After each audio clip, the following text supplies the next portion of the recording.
Hi everyone, I am Catherine and I'm your teacher, and I am so sorry about all the problems that we've had, or that I've had, I guess I should say, with everything this first week. Like I said, this is the first time that I have taught things asynchronously. I'm just now figuring out about making recordings, even though I was making recordings before for teaching online and whatever, but I was teaching, like live classes and so forth. I live in Fayetteville, Arkansas. I work at the University of Arkansas, where I'm a special collections cataloger. I'm in a tenure track position, which I guess that there's quite a few positions like that. Like maybe they're tenure track at SJSU. I'm not sure. They tend to be tenure track in a lot of state schools. State universities or whatever might have tenure track librarian positions where you undergo tenure the same way that you would if you were like a teaching faculty member or whatever. And it's like a 6-year process, and you have to like do all of these, all this committee work and publish all these things, or whatever, in order to get tenure. So this is new to me. I've actually done a lot of the same work that academic librarians do most of my professional career, but this is the first time I have had a permanent position in an academic institution. I worked for most of my career at the Free Library of Philadelphia, which I think I already mentioned to you guys, and so forth. So I kind of went through all that. So it's been a big change to move to the Ozarks from the East Coast. However, what's weird is that both of my parents' families are from the Ozarks, and actually, my mother is only buried like 3 hours away from here. I haven't visited her grave yet, but she grew up in Lebanon, Missouri, which is near Springfield, Missouri, and it's in the Missouri Ozarks. So if you guys watch the TV show Ozark, which actually I have not, because I hate to admit it, I could not get into it.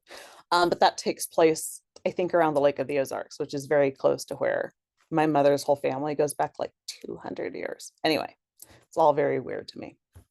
Okay, so I want to, and I'm going to kind of like pause and start again, like the recording, but hopefully it's not going to be too weird in the whole recording that I'm going to upload for you guys, or like, link for you guys. I hope that this is going to work okay, because I'm doing it on Zoom, because they haven't given me the Panopto thing. So I'm doing this for week one. This is week one. And I'm just going to go over, I'm going to like share the slideshow, the slides that I gave you to read and look over, because it can really help to go over them again. Plus the readings. So we'll have to go over that too. There's like 3 very long Jowdery chapters, which might really help you to kind of skim, but it's really important for you to go to learn about Ferber and stuff, because that's what everything is based on in MARC cataloging. And it's, oh my God, it's so tiresome and really, well, anyway, it's the whole thing. Okay, so I'm going to share with you some PowerPoint slides. Where are my PowerPoint slides? That I have already also shared with you on, where are my downloads? On Canvas. Okay, so I'm going to pause for a second while I look for these, but hopefully it won't be that noticeable to you. Okay, so just hold on. Okay, so I'm going to show the first video, and obviously I've switched locations. So this is the introduction to classification, and this was done by, and probably actually renamed, it's probably been shared by quite a few instructors for many years. This is done by somebody named Tamara Foltz, who is a cataloger at the Metropolitan Museum of Art. And so I inherited this class and a lot of the materials, although I've changed quite a few of them too, from her when I started teaching this class at Pratt. So I'm going to share my screen now, and we're going to go through some of the slides, and I'll see what I have to comment on, in addition to what's already on the slide. So here we go. Share screen, desktop one, share. Okay. Hopefully you guys can see this. Okay. So this is introduction to classification, and oh, you're probably seeing the whole thing. I probably needed to actually add a different screen. So this is probably not very pretty.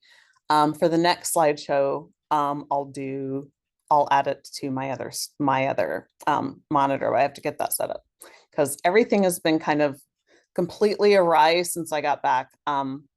I was in Europe for 6 weeks, and believe it or not, the university paid for the whole thing because I don't even know how many universities do this, but the University of Arkansas has this whole thing where they give every single new faculty hire a $5,000 startup. And I attended 2 conferences, one in England and one in Hungary, but they were like on either, like, one was at the beginning of the summer, one was at the end of the summer, and it was going to cost, like, you know how American airfares are. I mean, not American Airlines per se, although American Airlines is very expensive, but all American owned airlines, it's like the most expensive in the world. It would have been like $4,000. I mean, yeah, $4,000 to go back and forth twice. So my research is based in France. And so I spent the whole month of July in France doing research because it was going to be a lot cheaper. And then I pushed money from one fiscal year for conferences on one end of it and pulled it in from the other side. So anyway, everything's just been kind of because I've been sick with COVID for like 2 weeks. And so I apologize for everything being so crazy. So things will be a little smoother from here on out. Okay, so we're going to start with a slideshow. Okay, so descriptive cataloging, as the slides say, it's concerned with the identification and description of an information resource. So when you're recording materials, and we're not just talking about books, we'll be talking about a whole bunch of different things like DVDs, CDs, cassette tapes, VHS tapes, whatever, realia. It's done in the form of a cataloging record. So in our case, we're talking about MARC records. And it includes the selection of names and titles useful for providing access to the resource. And it describes the markup of an information resource. And this is done by following a set of guidelines, also known as a content standard, such as RDA, resource description and access. And it's important to know this because we had, the most recent content standard was AACR2, which is what I learned back in the 2000s, I guess, which is Anglo-American cataloging AACR. Well, anyway, Anglo-American cataloging rules, right? And that was the second version of it, because before that it was AACR. And then they switched to RDA, which is pretty much based on Ferber, which is what you guys are having to read about, which is so fun. But now we're using RDA, and we're going to be moving, my brain is not working. I'm sorry. Like, I seriously have COVID brain. We're going to be moving to a new content standard here before long, which we'll also be talking about. And that's going to be dealing with linked data and so forth. So access to these cataloging records and the resources they represent can be provided in a number of ways. So title access points are the main variant, parallel, spine, cover. These are all access points. So there's the main entry, which is the 100 or 110 field, which is like the author or the corporate entry or whatever. Name access points, personal, corporate, body, family. Subject analysis, that involves determining what subject concepts are covered by the intellectual or artistic content of the work. And that can take up that can be like the main focus of your time, because it can be incredibly time consuming to do subject cataloging, to like do the subject headings in your MARC record. We're going to be spending a lot of time on that. Choosing a classification notation from whatever scheme is used by the library. So we're also going to be learning how to do LC classification and also Dewey classification. So I haven't done Dewey classification in a while, so that I'm going to be having to put together real darn quick for you guys. So so classification is the art of grouping together like things and separating the unlike. So it provides a logical arrangement of topics and subtopics from the general to the specific. So traditionally, classification provides formal, orderly access to the shelves. So one way that this works, and you are all probably somewhat familiar with this, is you know, how you might browse shelves, like, and be like, okay, well, so I'm going to find this one thing, and then I'm going to look at all the things around it, because I'm probably going to find some things that are very useful to me, or even more useful to me around this item, right? I think we're all probably familiar with that. Call numbers versus subject headings. So while classification numbers are often based on a subject heading, there is no actual one-to-one correlation between subject headings and classifications. So subject headings are organized around individual topics, but classification schemes begin with a discipline-based approach to knowledge in which every topic fits in one or more places. So for example, one library LCSH, so LCSH stands for Library of Congress subject headings. So one Library of Congress subject heading for cows, but in Dewey Decimal Classification, or DDC, there are at least 4 classification numbers related to the concept. Sorry. So the aim of classification is to lead users to the documents they require. So OpenStax encourage browsing, which allows for serendipity. So it fosters a better understanding of the scheme by the user, patron self-reliance. Closed stacks lessens the chances that materials will be mishandled, misplaced, or stolen. So certainly, obviously, we deal with that a lot in, obviously, rare books and special collections, which is what I do. But it limits the user to searching only in the online catalog and, you know, waiting for the staff to bring materials. So they can't just, like, you know, an individual can't just go and browse things. Actually, even like my research is based in Dijon in France. And so there are, I mean, I even own some of these books that, you know, that I needed to access, but I had to ask for the staff to bring those up from stacks, because that you couldn't even browse the regular modern books in that particular case. So the Dewey Decimal Classification, or DDC, is the oldest and most widely used in the United States. And we're in the 23rd full edition and 15th abridged edition, last printed in English. An online subscription is required to service WebDewey. And it can be accessed from the OCLC connection browser, which actually has just switched this summer to a totally different setup. It is actually now, I need to change this. It is actually now this, it's the world metadata something or other, and everybody's kind of like in throes of whatever, because it changes of passwords, changes of access, whatever, it's kind of a pain in the neck. So they've been in the process of switching this over for the past year, and it's a pain. So we'll get into that. Clicking on the tab labeled Dewey Services, so there will still be a Dewey Services, will open up the WebDewey website. So I need to do a different thing for this, sorry. The OCLC page also has WebDewey training materials. So that the OCLC page, there's OCLC here. I'm going to close out of this really quick. stop the share. Right, or I'm going to share, but we're going to go into the web. Web. Okay, so OCLC world share. I'm just going to log into my account. Okay. Go here. Where are we? Okay. So I'm just going to share that. Desktop. Why did I freeze? Share. Yes, share that. Uh-oh.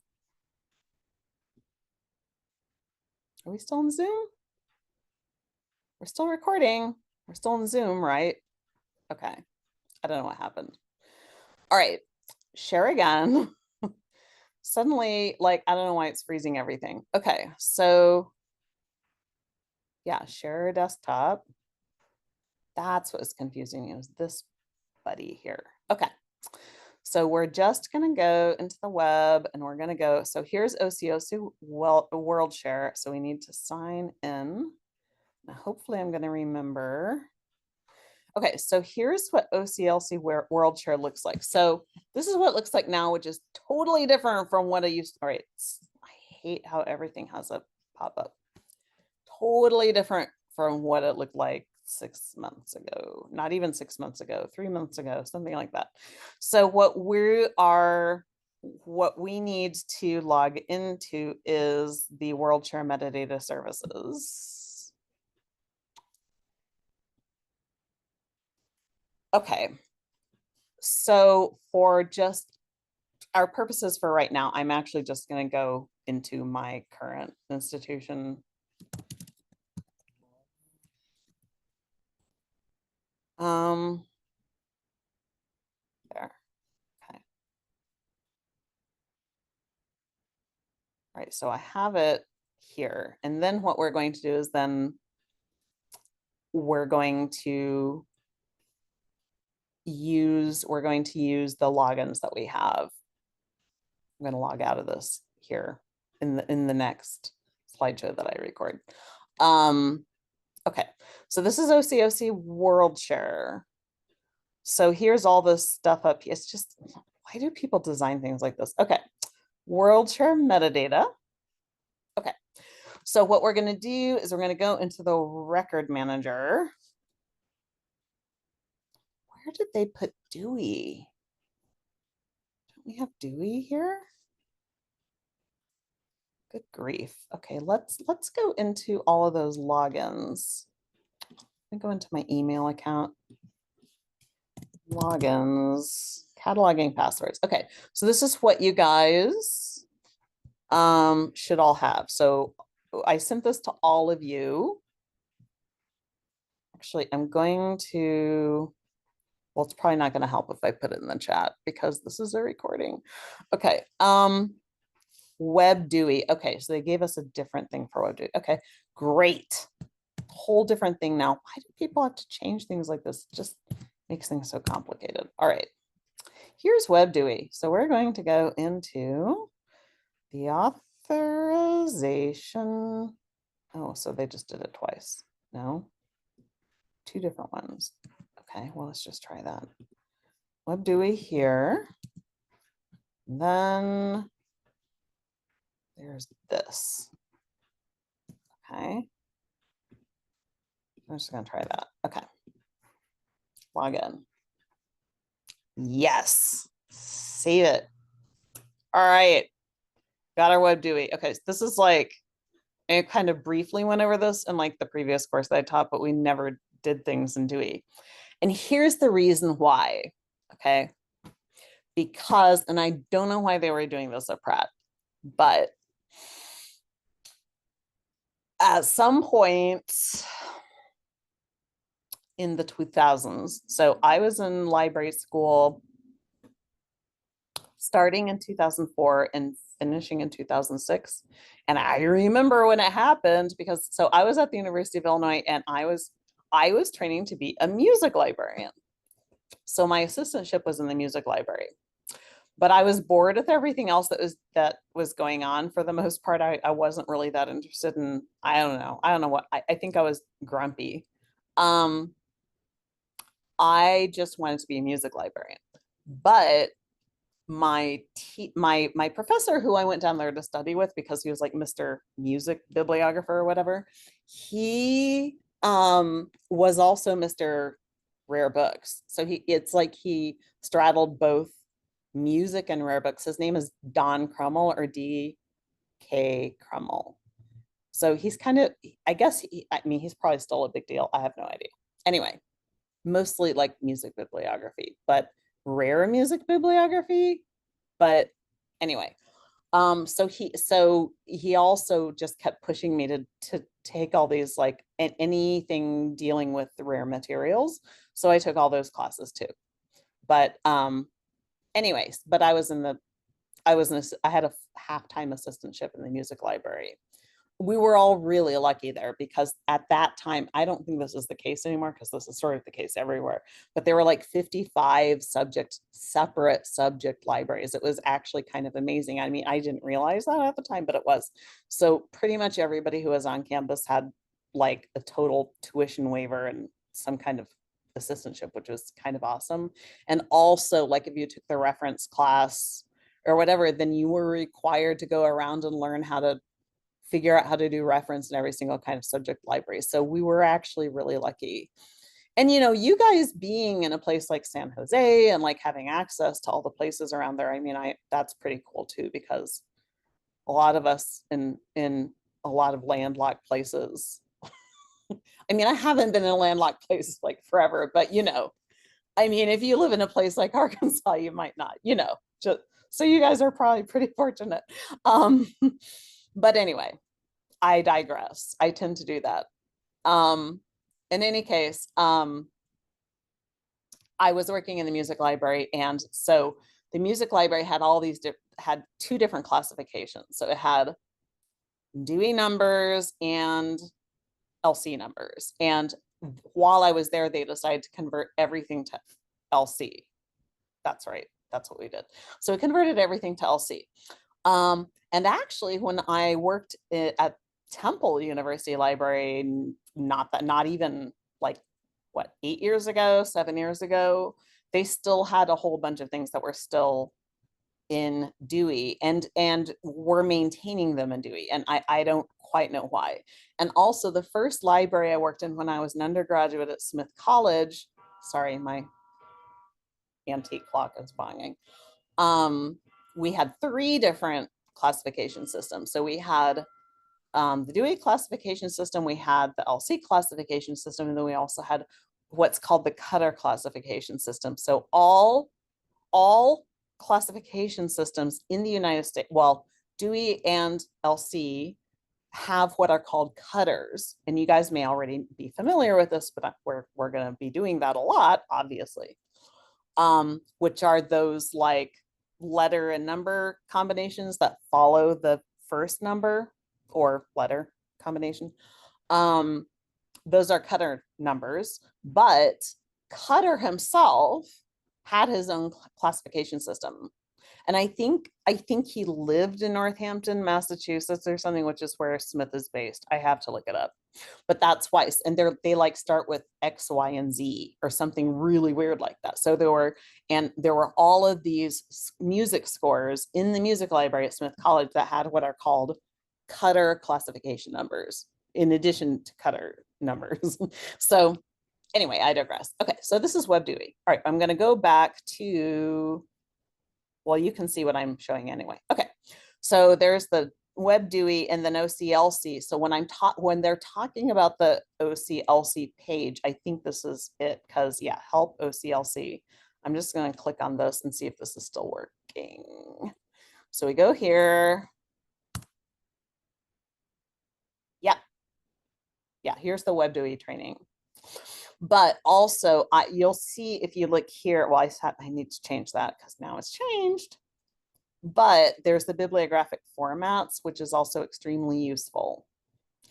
I'll have to share this with you guys in a post or something. Let me write that in a note. Share. I'm sorry, this is a new computer, which is also causing problems for MS, and plus Mercury's been in retrograde, but OCLC bib4. Yeah, okay, fine.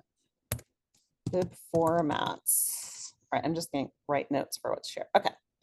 I use it all the time. Okay, I don't need the notifications. My God, chill. Okay. Wait, where is my shape format? Okay. Yeah, I know I am screen sharing. Thank you. Okay, so here is, okay. So mark tag 082. So, okay, wait, why is it suddenly talking about 082? Okay, yeah. 082 is actually a call number field for Dewey. And so, for example, obviously the Library of Congress doesn't use Dewey call numbers. Oh, here's another thing. So most academic institutions use LC call numbers across the board. They've just kind of all gradually been switching to it for a long time, and most of them are completely LC call numbers. But public libraries use Dewey numbers. So I'm pretty familiar with Dewey numbers because I worked in a public library for 10 years.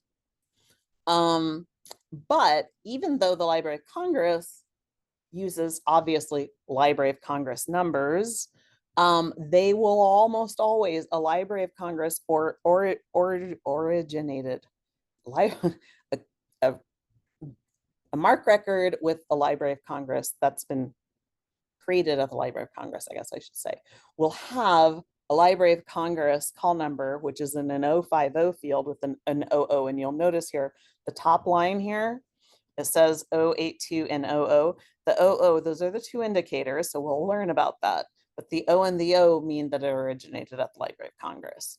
So the 050, 000 field is for the Library of Congress call number, but they will almost always have also a Dewey call number. In fact, a friend of mine is the chief of the section that is, why am I forgetting what she does? She used to be newspapers. Well, anyway, she's something else too. So she's the head of that whole cataloging section, but she's also the chair of the Dewey section. So she deals with Dewey all the time. And then my friend Violet was in so OCLC now owns Dewey, but they have a permanent office in the Madison building of the Library of Congress. And so so there's like there's a Dewey section, which my friend Caroline runs at the Library of Congress, but then also there's like the Dewey office that has an office there. And they used to have a whole bunch of Dewey editors, and then it became just my friend Violet and this guy, Alex. And then they decided they just wanted one person. Now it's just Alex. Alex is a nice guy. But Violet knows a lot about Dewey and also critical cataloging. Actually, I'm gonna have to see if I can like have her give a record a talk or something. I'll have to see if we can do that, because it would be really great if you guys could hear from Violet, because I've always had her give talks to my classes. So I'll have to see how that works at SJSU. All right. Okay, next slide. In 1899, the Library of Congress began developing their own system of classification. So that was based on, so Thomas Jefferson started the Library of Congress. So you guys may already know that, or maybe you don't. But the Library of Congress is based on his original library. So they set it up based on his original system, but also on DDC and the work of Charles Cutter. So the revisions of the schedule continue as needed. The schedules are contained in more than 40 separate volumes or PDF files, and they are all available on ClassWeb. So we have a login for that. I have my own login, obviously for my institution, but ClassWeb. Oh, okay. So it's just ClassWeb. Okay. So go to ClassWeb main menu. And then, well, let's try and log in. Let's just log me in. Well, dang it. Okay, so we do have a ClassWeb login. So this is going to be our login. Don't change, if it instructs you to change things, try and find a way to do it so you don't try and do it for the whole school, because then everything's going to get screwed up, because somebody already did that earlier this week and then it screwed everything up for everyone. So just be really cautious about that, please. Okay, thank you. So here's class web. And so we're going to be using this for assignment 1, okay? So this is how we're going to browse subject headings and this sort of thing. Oh, here we go. Okay, so here, let's try and do the login for this. Okay,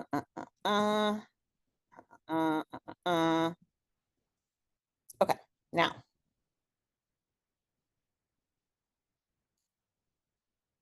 There we go.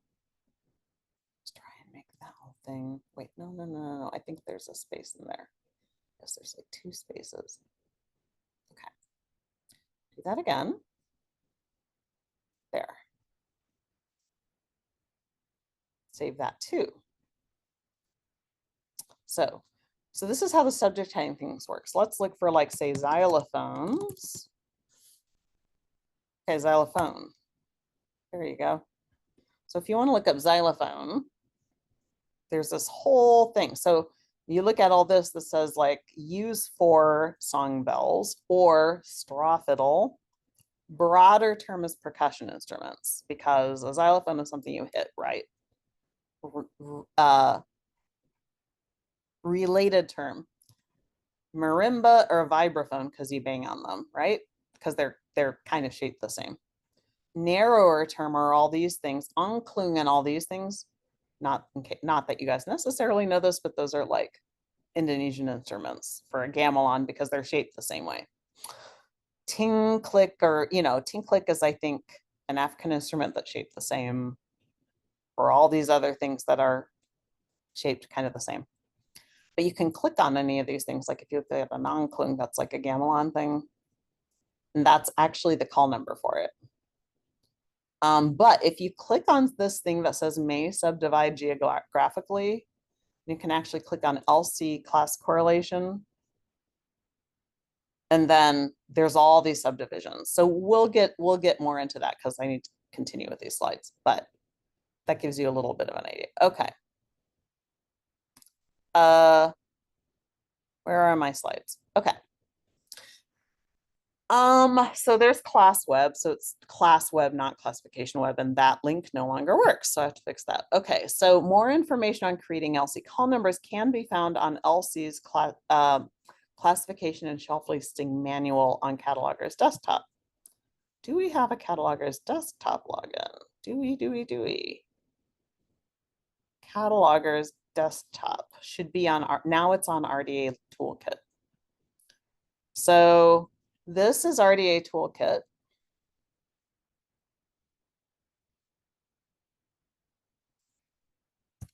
Okay. Yes, leave site. This is RDA Toolkit, and this should be the login this semester or year or whatever they've decided to do. So we're going to use that, and we're going to use this same thing, basically, that they've arranged for. We're going to try that. Okay. Log in. Okay, so here's what's really confusing when you try to log into RDA Toolkit, which is where Cataloger's desktop is. You scroll down, so it thinks it's logged in, but it still keeps saying log in. But you are logged in, even though it doesn't look like you're logged in. So here it says profile, wait, but it also says log in, but it also says log out. So yeah, so you can tell that you're logged in because here it says San Jose State University School of Library and Information Science.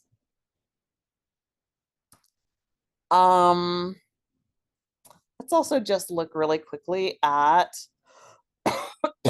some of these other things. Yeah, so here's the record manager that I showed you before. So let's go there.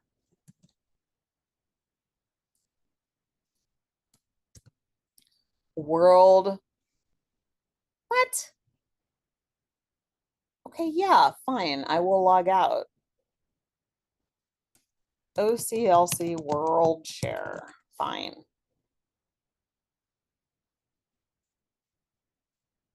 Then sign out. Okay. Now sign in to world share metadata services. So just, it's not, it doesn't make sense. Okay.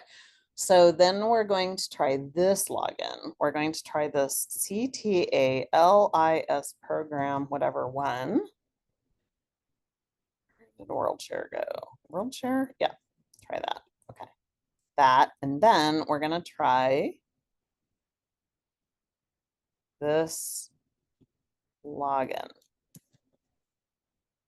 Mm -mm -mm. Sign in. Now what? No, there are two links under toolkit, one for official site and one for legacy site. Okay, hold on. Web GUI.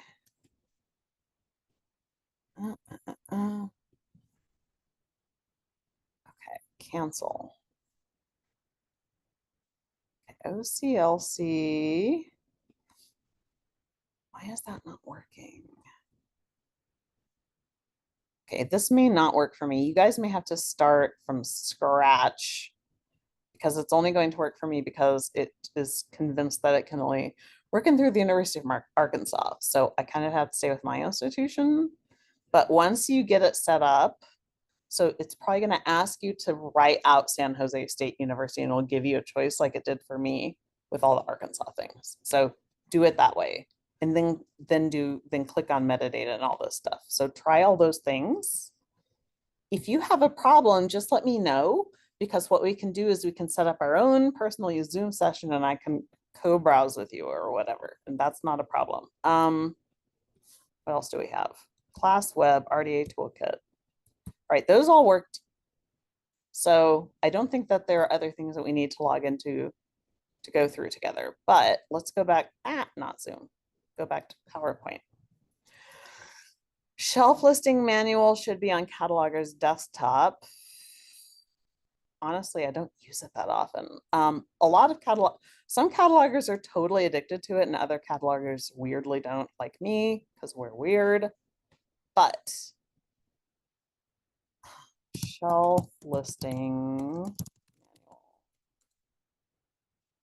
Yeah. What? Isn't that here? Manual entities. Okay, so here we have some of the things that we also have in like your readings for week 1, which are WEMI, work, expression, manifestation, item, work.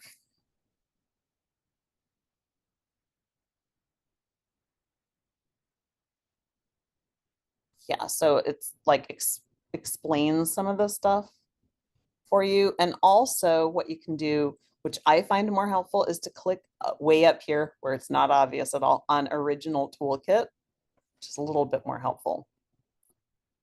And then let's see if we can find the shelf listing manual. What? Oh, we have to log in again. All right, let me try this. Let's try this RDA toolkit here. It does say that it has those two separate ones. So let's just, so you may have to just do it separately, that, and then do it all over again. And then this. All right, try logging in. There, okay, so it says, again, it looks like you have to log in all over again, but it says San Jose State, okay.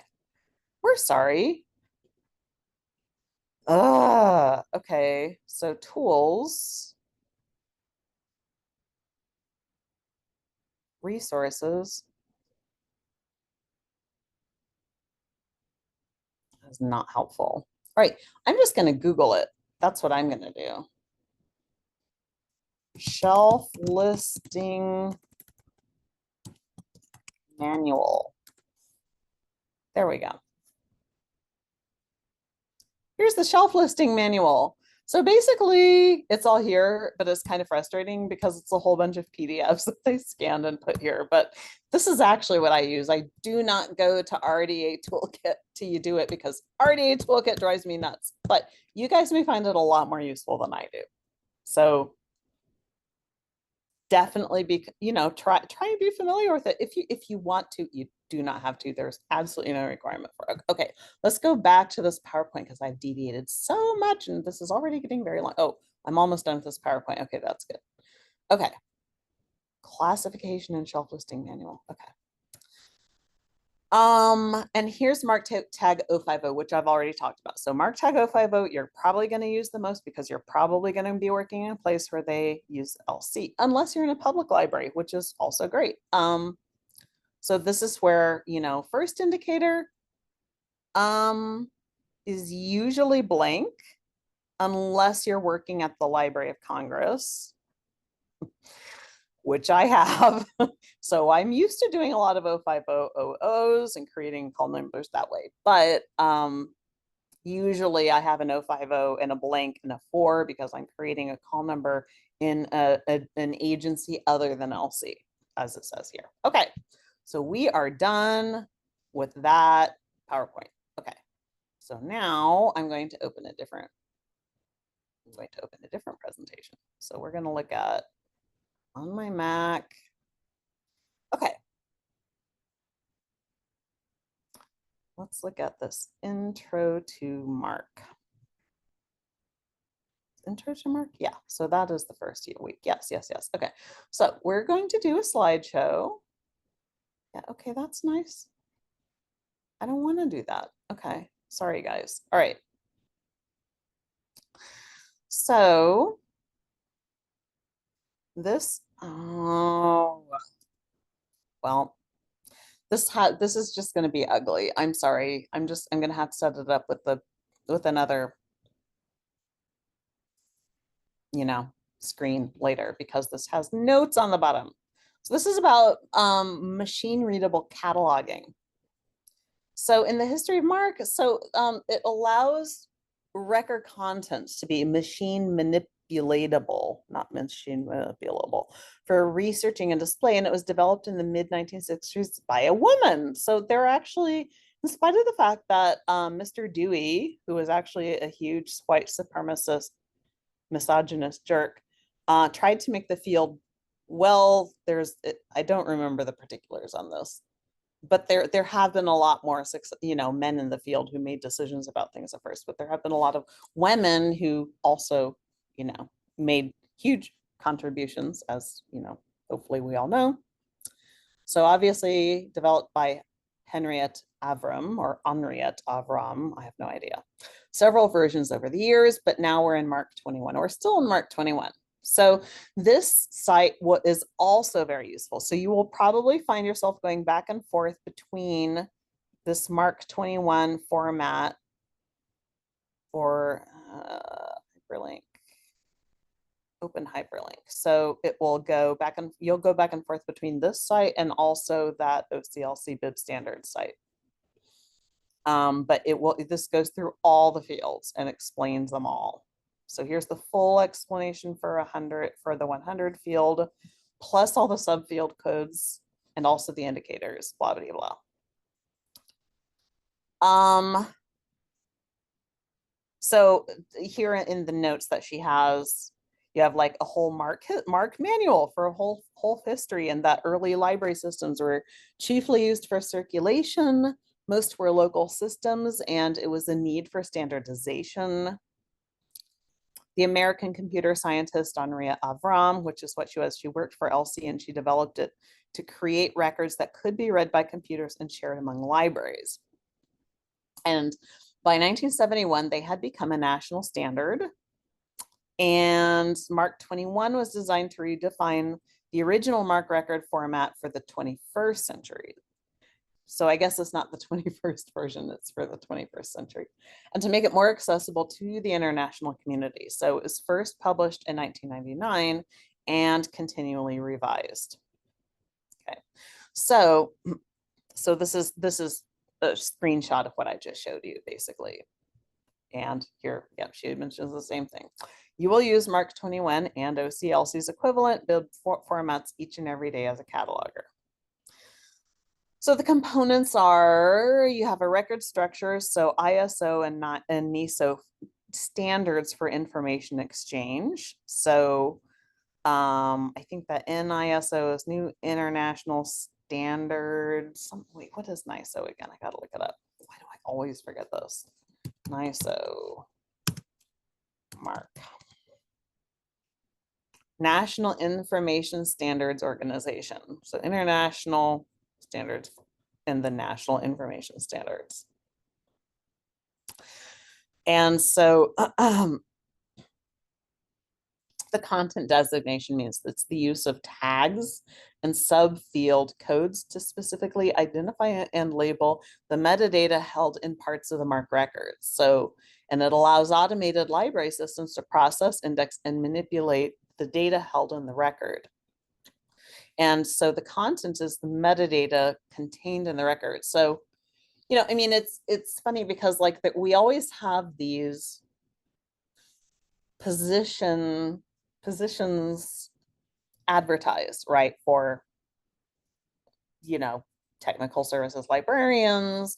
A lot of times they're like metadata librarian positions, but it's like sometimes metadata librarian positions are simply put, you know, MARC cataloging positions. But other times they're like much more you know, other kinds of metadata positions, you know, where people need to come up with schema, you know, for Dublin Core or, you know, other kinds of metadata that we need to use for other kinds of, you know, electronic formats or what have you that are actually not MARC cataloging, or they need to like have cross paths to MARC cataloging or whatever.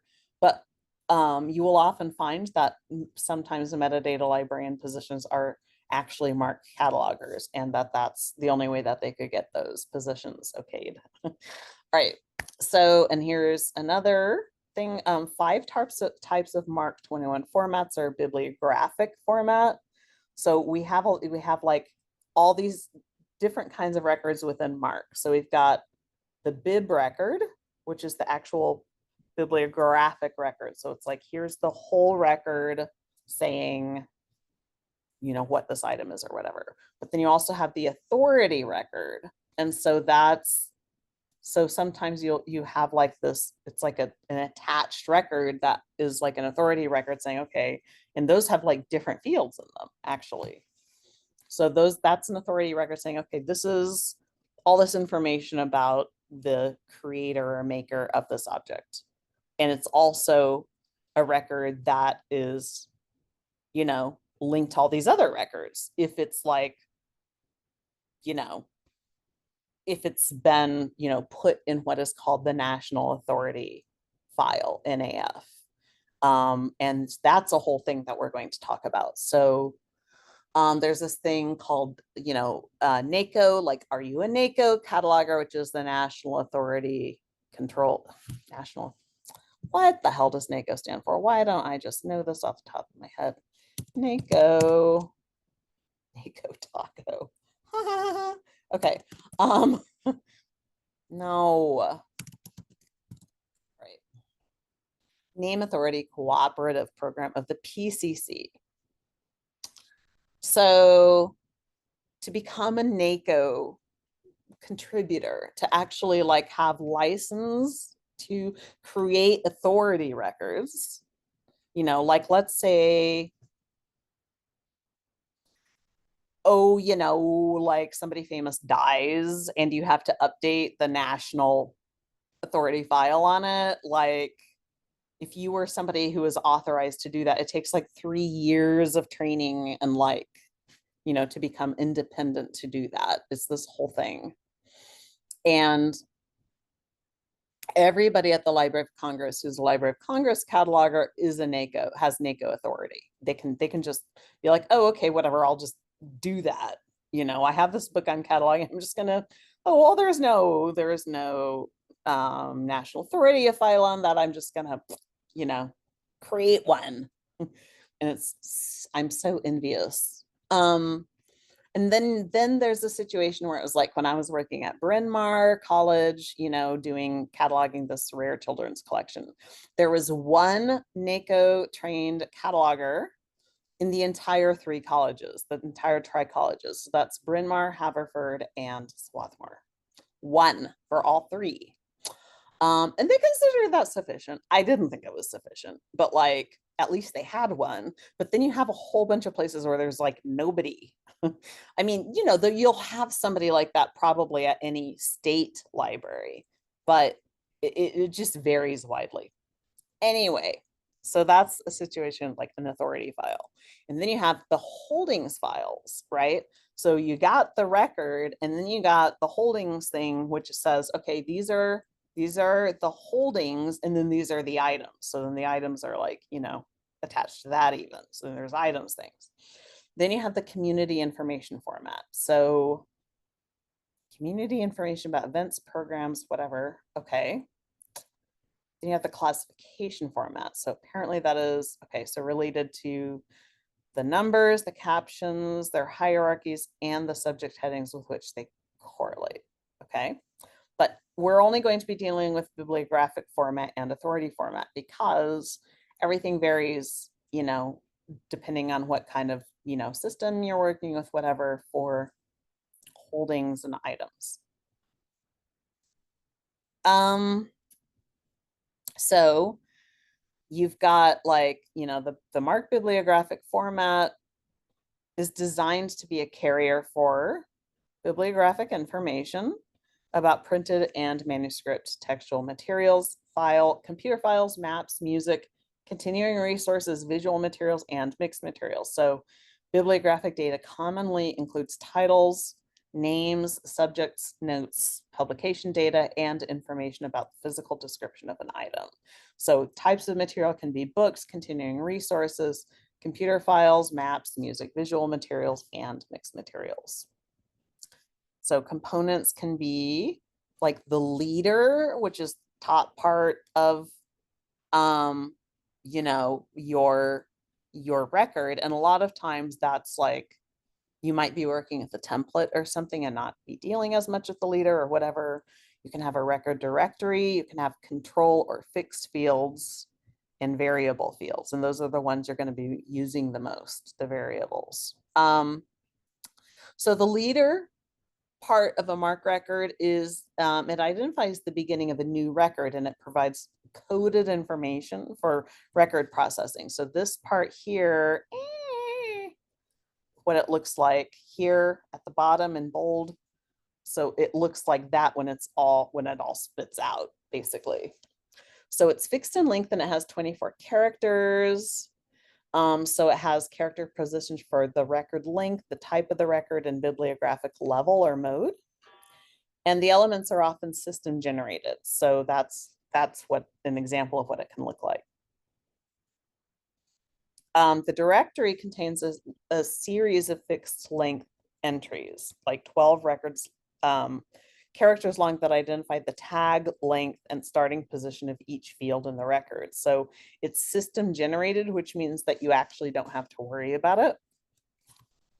Control fields always begin with 2 zeros and they carry alphanumeric, often encoded data elements. Most of them are fixed in length and the codes used in the control fields can be found in MARC 21. And some are system supplied.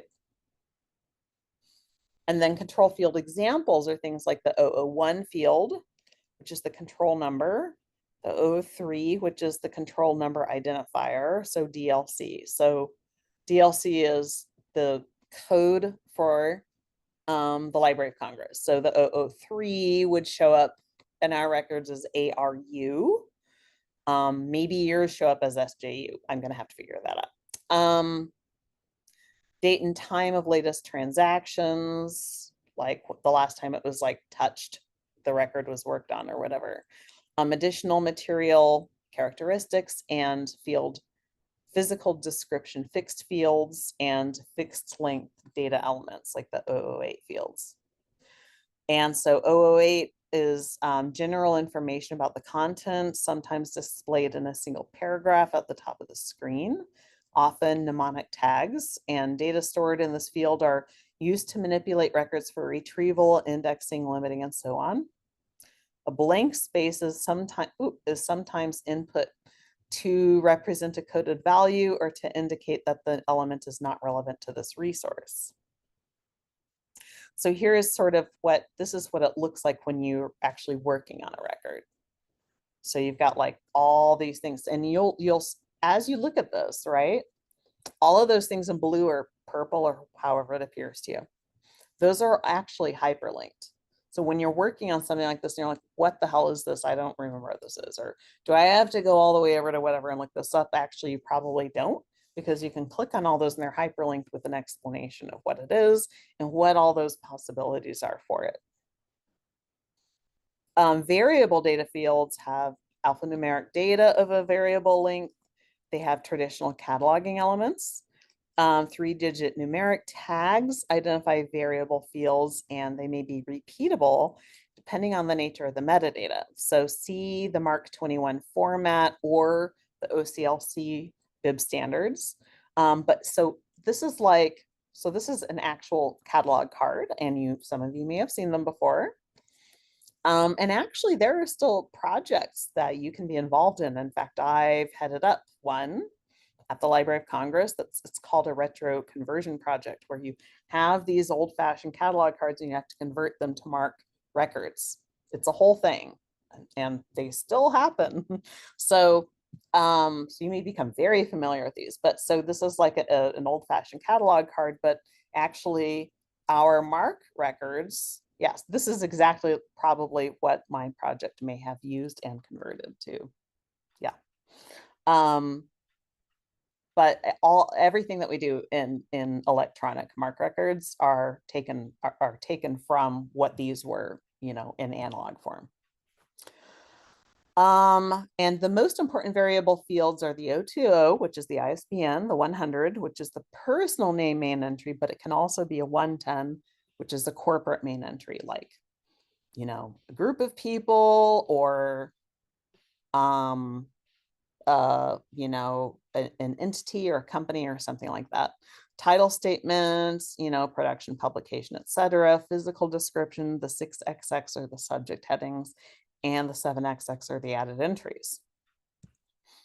So this is what a lot of this would look like in Sierra, which is an ILS.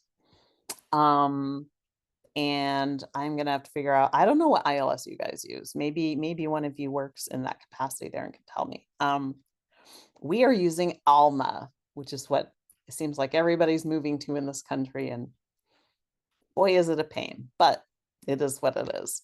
The Library of Congress uses Voyager, and they're moving to some other kind of ILS that they're having made specifically for them.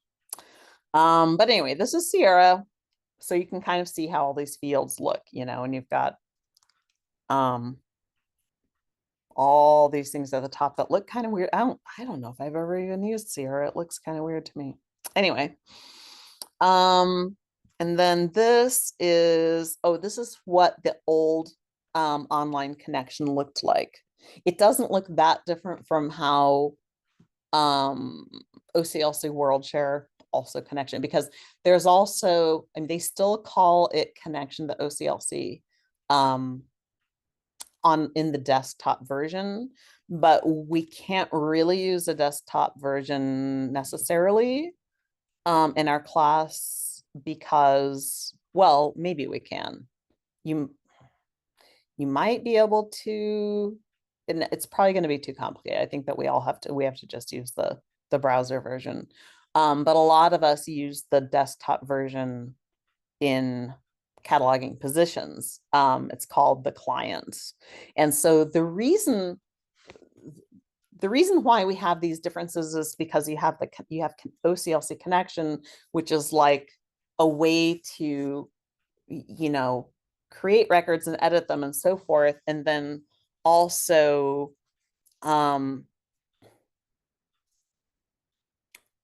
save that, like upload them to connection, I mean, upload them to OCLC.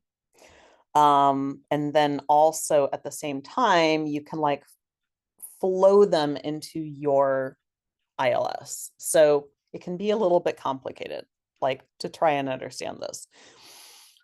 OCLC is basically like, it's sort of like what's a good way of explaining this? It's like the shared, it's WorldCat, if you guys know what WorldCat is. So it's like, that's sort of like the common ground of all the libraries. So when you create a catalog record for your library, if you're doing an original record, then you should be uploading it, you should be sharing it with OCLC so that everybody else has access to it. So in other words, ideally, you're making the since you're not, all right, let me back up. If you're looking for if you have a book that you need to catalog, first you need to look for a good copy of it in WorldCat/OCLC and hope that there's already somebody else has made a good record of it. And if somebody has, then what you do is then you make a copy of it and flow it into your own system, into your own library system. And then what will happen is that OCLC/WorldCat will record that, okay, well, now such and such a library, San Jose State, let's say, also has a copy of it. So now there's yet another copy. And so, so when you find these copies in WorldCat/OCLC, they'll say, okay, well, there's 100 copies of such and such a book. Now, unfortunately, that's the ideal way it works. It's not really how it works. What's going to happen is you're going to find tons and tons and tons of records, many of which are absolute crap, sometimes all of which are absolute crap, in which case, what you really should do is you should take the very best one that you can, and you should, you should probably fix it and, actually fix the one that exists and make it better. Or if you find one that's close, the closest to what you have and everything else is kind of different, then you, what's the word? I can't think of the word. I'm going to go to OCLC and look at this and try and think of the word. You derive it, derive. Okay, sorry, my brain is not working properly. Okay, you derive it from the existing one so that you don't have to do all that work. So it's derived from an existing record, but still basically an original record. Okay, but if you have to create something completely from scratch, and even if you have to derive one, then what you need to do is then upload it, like save it and upload it to OCLC so that you're like, okay, so here is the record of what we have in our library, so that you guys can all, when you find that you have this in your libraries, like make a copy of it. So that's the way it works. I hope that makes sense. Please let me know if you have questions, because I totally understand if you do. And, and there are no stupid questions, by the way. So, but this is what OCLC pretty much kind of still looks like in the browser. Okay, so I'm going to go to the next slide. So here are O2O examples, which are the ISBN. And what it's showing is a subfield. So in this case, it's subfield Q. And it's showing, so this is the O2O, this is the ISBN. And you'll notice this is an example. These are all different ISBNs, but it could be for the same book. So this is the same book, but with all these different ISBNs, because there's different ISBN depending on whether it's a hardback or a paperback or volume 1 or a set, or also you can spell out paperback or paperback and then, semicolon, and then volume 2. I guess you have to repeat subfield Q. I haven't had to do that before. Electronic book, but there are very specific ways you're supposed to write this. So you should consult Mark 21 website or OCLC bib standards to find this out. And they're very particular about it at the Library of Congress. That I've had to deal with a lot. Okay, so here's 1XX, like main entry examples. 100, and so here you have indicator 1, Van de Kamp Peter, comma, space, subfield D, and that means for dates.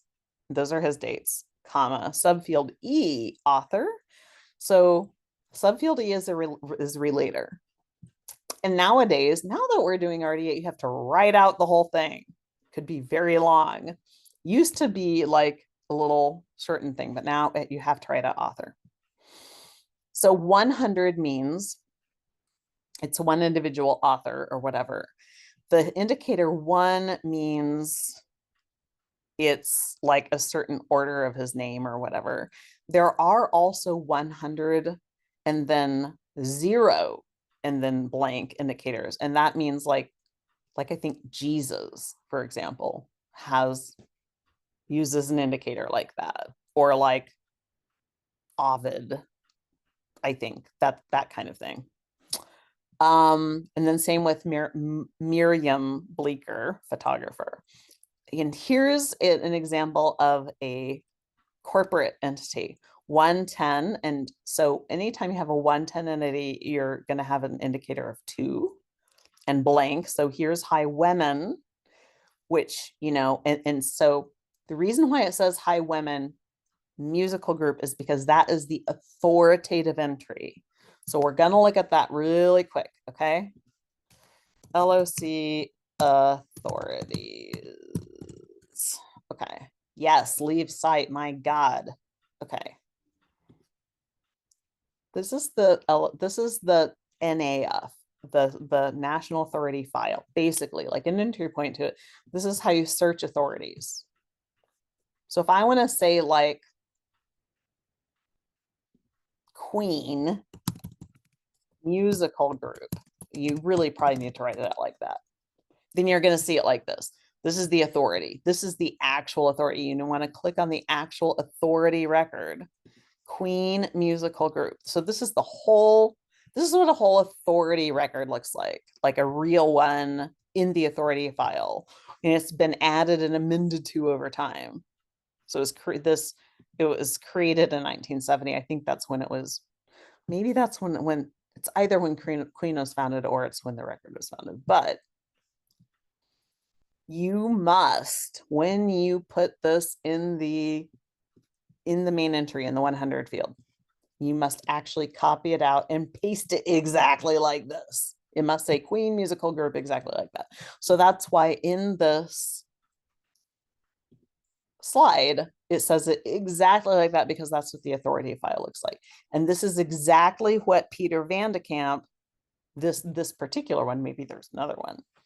That's what it looks like in the authority file. And you need to put his dates in like that as such, right? Same thing with C.M. Crandall and Co. Although actually that's not done properly. There probably needs to be a space between the C and the M for it to follow ISBD punctuation, which we will get into. Same with Burning Man Festival and Biennale di Venezia. N, subfield N, the 29th one. But that's probably in the authority file for that. It's a whole thing. We're going to get into authorities more too, but we're just getting into that right now. Okay, so here's a 245 example title statement. Okay, so here's 245. In this case, you have a first indicator of 1 and a second indicator of 3. So that means the first indicator, there's a main entry for it. It has a main entry. Sometimes you might not have a main entry, so you'd have a 0. The reason why I have a 3 in the second indicator is because you have an here. So what happens is the way that these things are indexed in the online catalog is it lops off the article for the title. So you need to count the spaces, the character spaces for anything that is in front of a title. So you have AN and then blank. So AN blank, that's 3 characters. So if you have that's the most common situation when you have an article you need to lop off, you got to have a for, an indicator of for in that second space. So you have this, and then you have a space and a colon and a space, and then a subfield B for the subtitle. And then you have a space and a slash and a space, and then a subfield C, and then then you have the author. So same thing here, but you don't have an article in front of Snow White and the 7 robots or whatever. But this whole thing is the statement of responsibility written by Louise Simonson. Statement of responsibility, space, semicolon, space, illustrated. And then here, 264, examples, publication information. And so here you have like Boston, space, colon, space, and then you have place of publication and name of publisher, etc. Okay, now you have 300 examples. So that's not 300 examples, but that's the field 300.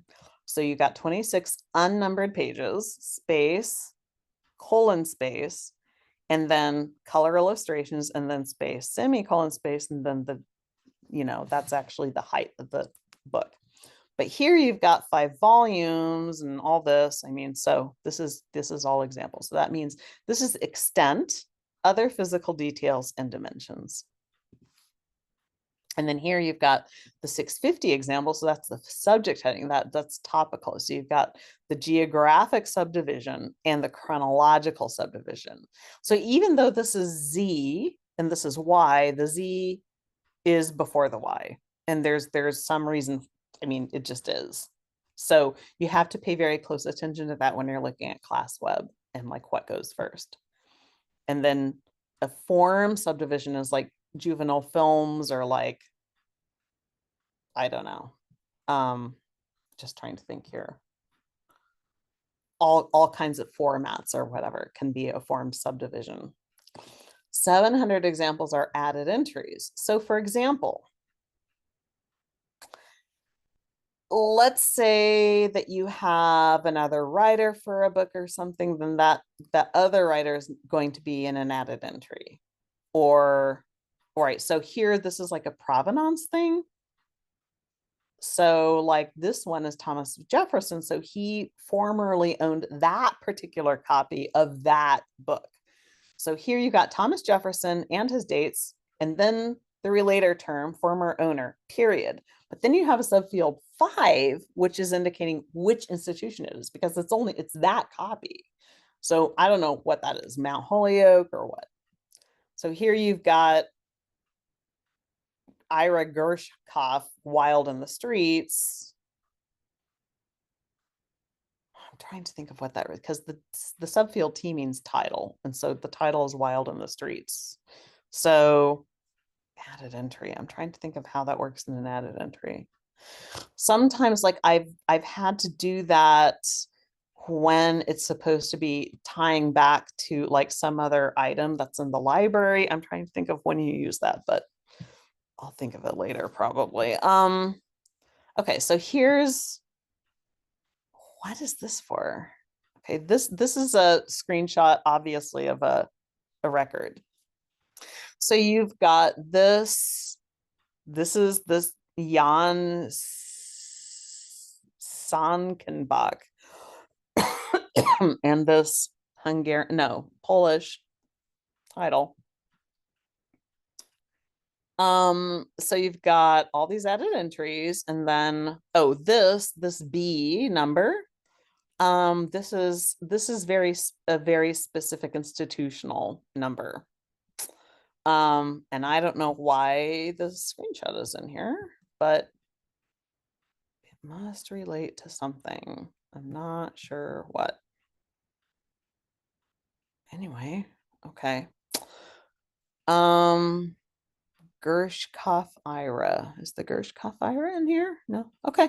Well, anyway, that's the end of that particular PowerPoint. And now I think we only have one other. Gosh, this is getting very long. I do apologize. Okay. So classification, mark, and then ISBD. We also have to Ferber. Okay. So this is about ISBD. So this is international standard bibliographical description, but it's also about how we do the punctuation in these records. So basically, so it's an internationally agreed upon cataloging data standard, and it's used as a format for the creation and sharing of bibliographic data.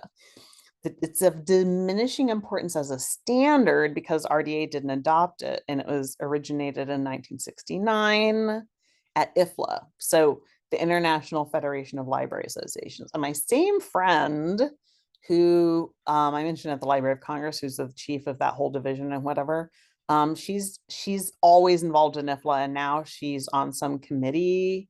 I don't know which one. So now she has to meet in Paris every July.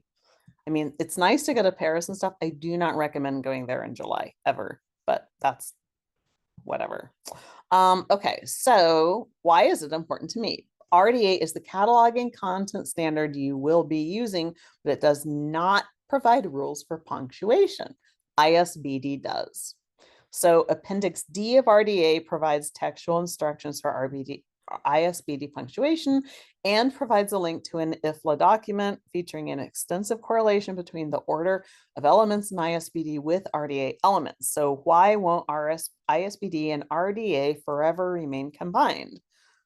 Obstacles in how they handle square brackets, abbreviations, and misprints. And actually, somebody else who I used to work with at the Library of Congress was complaining to me bitterly about how she did not want to be involved in RBMS, which is the rare books and manuscripts section of my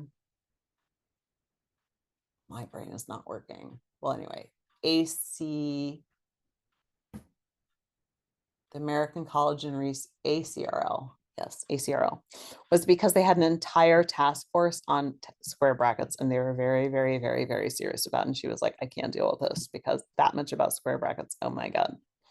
So Appendix D tells you about the alignment of the ISBD set with RDA, gives you no examples and tells you to go to the consolidated IFLA edition, section A3, and it has some information on punctuation. So the best way to find punctuation examples is to look at the examples of ISBD punctuation for various fields in Mark 21 format.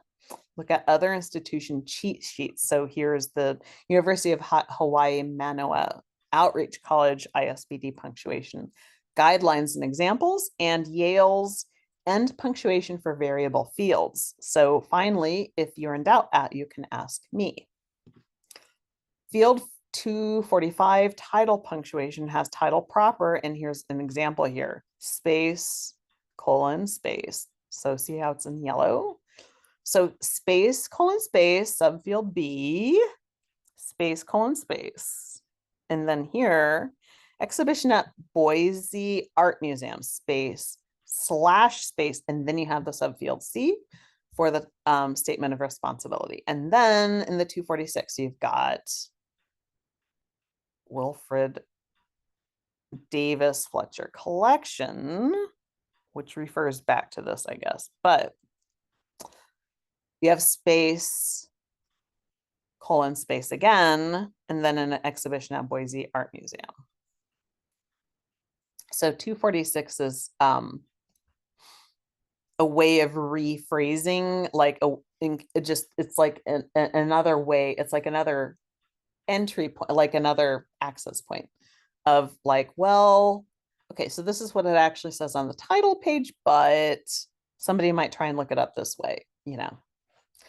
And 264 is publisher information. So no publication date is given, no information about publisher can be determined. Title pages verso has distributed North America, blah, blah, blah, blah, blah. 2008 bibliography includes citations to 2007 publications. So, and in the 008, we do have a single publication date of 2008. So 2641, place of publication not identified. So you have space colon space, and then you have publisher is also not identified, but you have a comma right after that. So even if the place of publication was identified, and even if the publisher was identified, you'd still use this punctuation. And even, and you know, and here's like we have an idea that it is distributed and whatever, or there is a we have this 2008, so we can use that. 264 subfield 2, this is the distribution field. So we've got all this. So we've got the subfield, the space, colon space here, and comma directly after that. But here's the PCC guidelines for the 264 field. And then we've got a 300 physical description. 300, you got a space colon space before the subfield B, and a space subcolon, space semicolon space before the subfield C. And, you know, same thing here. You'll notice it's very consistent. However, what she didn't put here is if you go straight to, you can go straight from the first, or, you know, subfield A, which you don't put the A there, even though that is a subfield A. You will actually have a space space semicolon space before the subfield C, no matter what. So if you don't have a subfield B, you're still going to have that space semicolon space before the subfield C. And that's the end of that. So now let's look at the final one. All right. Yeah, click. Okay. Let's look at the final one. Where is it? Ferber. Oh, bloody hell. So, introductory Ferber. Bloody hell. Okay.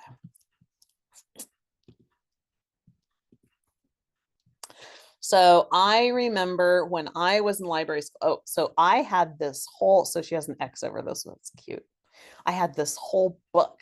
It was very expensive. It was like this huge book, and it had this cover on it for AACR2. So Ferber, and somebody came and talked to my library school when I was in it all about Ferber, because it was like the new big thing. And I was like, what? I just felt like I was dumb, like I didn't understand it. But I'm here now and I still kind of don't get it. Anyway, it's functional requirements for bibliographic records, and it does not equal cataloging rules, but it is a conceptual model, and it's an entity relationship model. So, entity relationship model. So this is a silly thing: codependent, lesbian, space, alien, seek, same. So this is a silly kind of, you know, whatever. Let's kind of get out of that. It's not some sort of alien entity relationship. Sadly, it's something much duller. So this is an entity relationship model. It's all about relationships between entities. So this is a flow chart. So there's like a whole like Ferber model where you can like look at this online. So it explains all these things, like, you know, if it has this, then it goes to this, then it's created by, and person, family, corporate body, all these things. It's completely nuts. And this is the IFLA Ferber report, final report by KG Sauer. Volume 19. So what is it? Does it say anything here? I go up. So in the early 1990s, IFLA members recognized a need to make optimal use of all the opportunities for shared cataloging in the new online environment, as well as a need to frame a rational response to the increasing pressures libraries were under to reduce the cost of cataloging. So IFLA's section on cataloging formed a task force, and they published a report in 1995 in a document known as Functional Requirements for Bibliographic Records. The report describes the conceptual model and user tasks associated with them. The full text for this report can be found in online. So on at IFLA, they have all their publications there. And all of this you can find in the slides, which I've given to you. Okay, so FRBR entities, the ICP Statement of International Cataloging Principles as described in your book, words these groups a bit differently. So this presentation will follow the original IFLA FRBR model. So we'll talk more about ICP later in the course, and one can look at entities as nouns, relationships as verbs, and attributes as adjectives and adverbs. So FRBR Group 1 entities, or WEMI, like work, expression, manifestation, and item, is an abstract idea. Expression equals form, finally presented or realized to world, as one can neither hold nor see an expression. Manifestation, a text becomes a physical body, and an item is a single instance. So this is a WEMI hierarchy. And a work where, this is kind of a joke. I think I'll call it Anna Karenina. Yeah, and she'll have an affair with Count Vronsky. It will be one heck of a tragedy. Let's start with this line. Happy families are all alike. Every unhappy family is unhappy in its own way. An expression. So here's Anna Karenina, like that movie that came out. Work, an item, Tolstoy's, or work one, sorry. Tolstoy's Anna Karenina, E1. So expression one is text and illustrations for the first edition. Expression 2 is text and illustrations for the second edition. Expression 3 is text and illustrations for the third edition. And work 2 is Vladimir Garden's 1914 motion picture. And then work 3 is Joe Wright's 2012 motion picture. And here's a manifestation where this is a copy. And here's an item. Well, okay, manifestation where this is an addition, I guess. Sorry, and here's an item, which is a copy, I guess. Attributes, work attributes are an abstract realm. So you have the title, the form, the date, and the intended audience. But expression attributes, still abstract realm, title of the expression and language of the expression. And then you also have attributes where you have manifestation attributes, physical object, title of the manifestation, statement of responsibility, edition or issue designation, and publisher or distributor. And then item attributes, which are a single instance, provenance of an item, marks or inscriptions, condition of the item, and treatment history. And then this is an entity relationship model, like the one I showed you before. This whole flow chart of work, expression, manifestation, item. Work has as a subject all of these things, but also this item is owned by any of these things. So it's very complex. And then user tasks are FISO: find, identify, select, or obtain.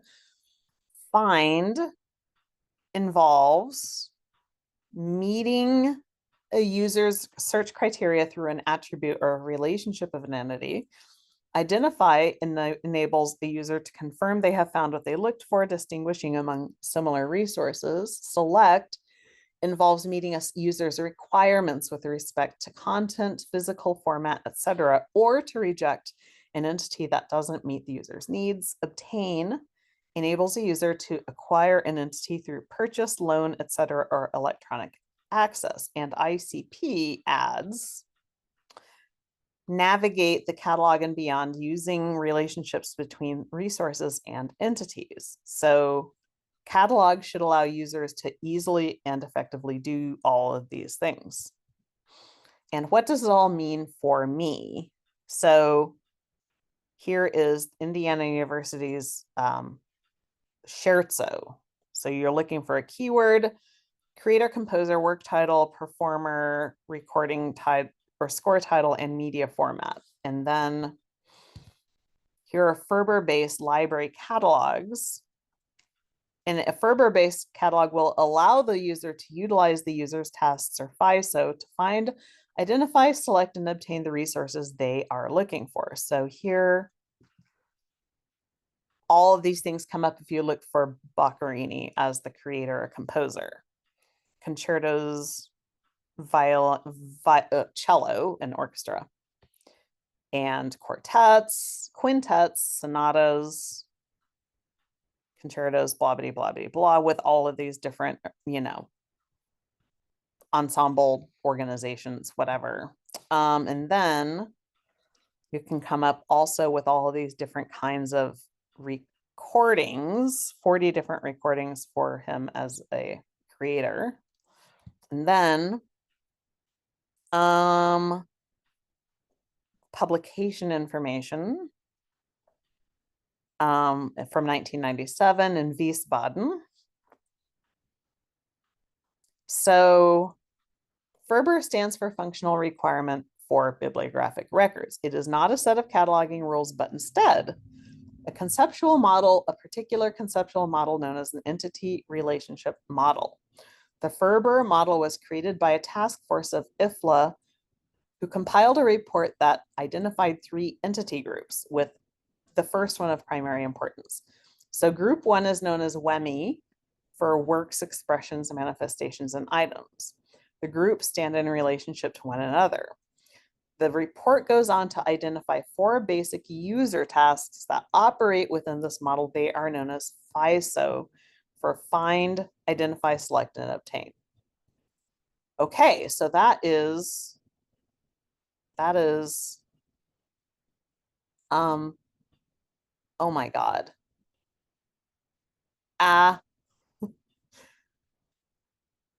just totally did that without sharing the screen. Okay, so I just went through that entire PowerPoint and maybe the previous one without sharing my screen. And this is what looks to be part of the fun of not having a live audience, because a live audience would tell me that I wasn't sharing my screen. Okay, so I'm probably gonna have to record that whole thing again. Yay!